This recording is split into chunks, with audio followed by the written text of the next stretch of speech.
where was I going with this? Oh God.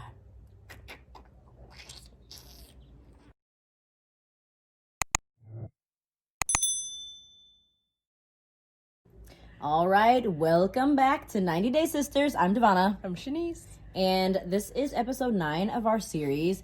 Today, the topic is going to be kind of an update on our relationships and where things are at, especially in regards to COVID-19. We did a video about a month ago when things here in Arizona kind of really hit, and there was kind of like panic freaking out. We were like, what does this mean? How is this going to go? So now that we've lived through it for a month, we want to give an update on where we're at in our processes, what our thinking is at this time, and then you'll probably get another one of these, I don't know, every so often, because things do change, processes do change, our ideas and plans change.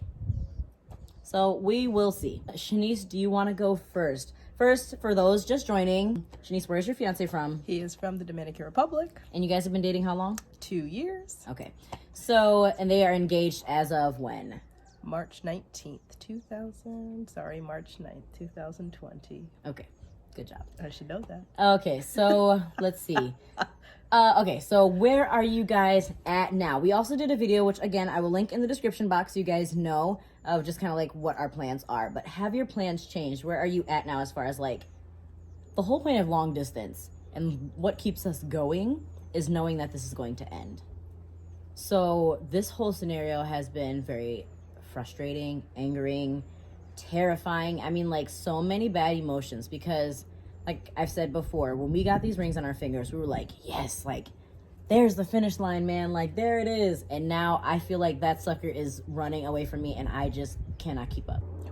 I wish. So we just want to give an update on where things are at, if our plans have changed, where we're going with this. So Shanice, as of now, we live by an airport, so I'm excited. You know, this happens a lot. Not that we can go anywhere right now, but it's fine. Okay, so what is your plan as far as reaching this finish line? So our plan is still doing the K1 visa. We actually officially get to turn it in this month at the end of the month. Whoop, whoop. His other visa requirement is up, so we can turn it in. I'm so excited.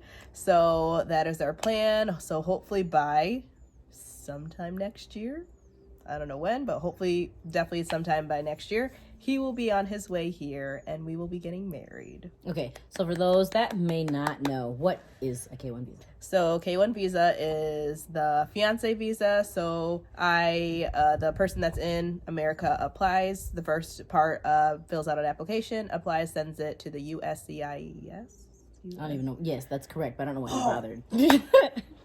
Go me. Okay, so I would send that in, and then once we get approved all of that, he gets to come to the United States, and we have 90 days to get married, or else he has to go back to Dominican Republic. Okay. All right. And how long on average does that process take? It usually takes, I think, 6 to 9 months. Okay, yeah, that's about average. But you know something? So we've joined a lot of Facebook groups since like getting into this process. And there's so much information out there. So if you're in this or you just want to know, there's so much information out there. The process is very tedious. It is very like, you don't want to miss a step because that can mess you up. And every mistake is, you know, time. waiting for, exactly. Every mistake is time. So you want to avoid as much as possible. Yeah. But where was I going with this? Oh God. Crickets. Wait, for real, I really am lost. Where was I going with this? We were talking about... All right, so I remember now. What I was saying about the Facebook groups is that there's people from all over the world who are in these processes, and we've seen, the quickest I've seen on there is 3 months. So at the same time, as great as it would be for her to turn this in and then be like 3 months approved, do you know what kind of preparation, like, could you be ready? Like, if they gave it to you in 3 months, like, from where you are at this very moment in life, could you be like, oh, yeah, come on over, No. like, let's do this? I have mentally and financially planned For that. like next year. So, I mean, it would be absolutely amazing if it was 3 months. It would be very stressful, even more, I don't even think that could be possible, but more stressful than would it be if it was 6 to 9 months. But I don't even know how you get a wedding planned within 3 months. I don't know how that happens. I don't know. Maybe other people can do it, but not me. So, yep. Yeah. So I am praying for her. I'm very excited that this is coming up. I feel like she's been waiting on this deadline for a minute now. So thank goodness it's coming and she can turn it in. Anything else you want to add about the process? Like, let's see. What is your biggest fear about doing it this way? I'm getting denied. That's my biggest fear. That's fair. Or it just taking a very long time. I'm already, I don't guess nobody can be mentally prepared, but I'm kind of mentally prepared that it could even take a year or maybe a little longer than a year. But if it takes, like, I don't know, 2 years or something like that's really scary. Or not to know, not to hear from, I don't know, what is it, the government, to know if he's approved, or just there's a lot of things that could go wrong. So also if something goes wrong, that would be terrifying and very stressful. And I think it's bad to know that so much this is out of your hands. Like, the only control you have is that application and evidence that you submit, and once you like release that out, like, it's just to the birds, and you gotta pray. seriously. So yeah. I guess, well, we could eventually maybe cover the application process and like what it is. But if you want to actually know that, let us know, because there are so many videos, like I said, so many resources out there. It may not be worth the time. But all right. So what about you? Okay. So honestly, y'all, it's a mess over here. I'll tell you that. Wow. Okay. I don't even know what to tell you. What I'm telling you could be a complete lie a month from now, very honestly, because initially we were going to do the K1 visa. That was just the thought, the same as her. And then things in my life have been like really roller coastery. So then I was like, okay, maybe the K1 visa wasn't the best idea. There was even a point in Canada where we were going to get married and my family was upset, right? They were real upset. But when we were in Canada, we were like, the best idea might just be, we're here together now. Let's just like get it done. And then, we can apply for the spousal visa, right? And I think that's called the K3 visa. K3? K2. It's not K1? K1 is fiance. No. Oh, yep. K3. I'll check it and then I'll put it in the like subtitles at the bottom because I could be wrong, but I'm pretty sure it's K3. So we thought about just getting married in Canada and then going that route. At this point, that is still an option. Clearly not in Canada anymore, but that is still an option that when outside opens back up, that I may go to Jamaica and get married, and then maybe bring him here. But that really, financials are really the big thing for me and what will work with finances. Besides that, at this very moment, as of today in my mind, this right now, I am thinking that I will be moving to Jamaica. And this is not an announcement. My family knows that. So they are not on board and I think the biggest thing is because I have the baby. No one wants the baby to go away, and I understand that.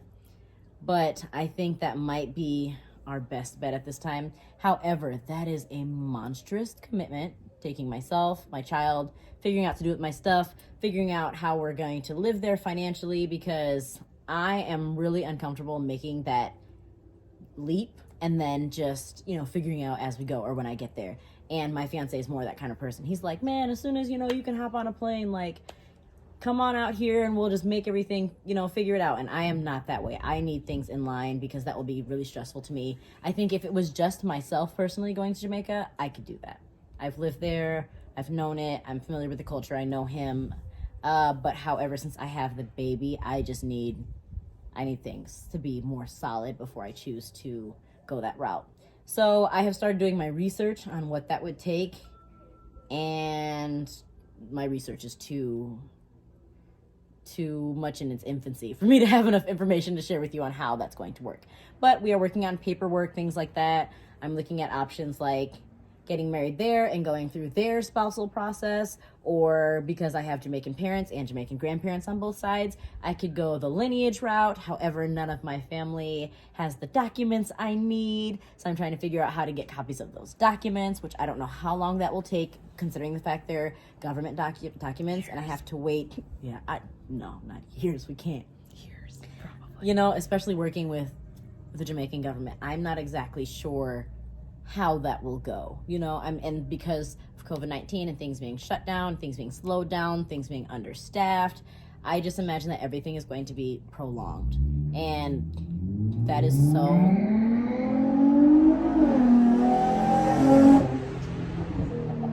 We're in the Fast and Furious out here. I'm just saying. Wild West. That is just very stressful because at least with her, like, my mind was just in such a, like, American visa route. Like, I knew about the spousal visa. I knew about the fiancé visa. I was good to go one of those two routes. And at this very moment, it doesn't look like one of those is going to happen. And that doesn't mean that we might not, I don't know if I'm going to go to Jamaica and live there forever. It might just be while we get the paperwork for America, I'm there. But like I said, I have big old question mark over here. But I might be going to Jamaica. So that's what we've got. This has really thrown us off, if you can't tell. This has been most inconvenient to our lives. So that's what we've got. So that's what we've got. Hopefully you guys liked it. Comment, share, subscribe. Like, turn on post notifications. Like our other videos, watch our other videos so you can have a better background. Ask us questions, give us video ideas. Follow us in social media. Check out the description box for just information on life and what's going on. And I think that's all we've got for you guys. Thank you so much for watching. Bye. See you next time.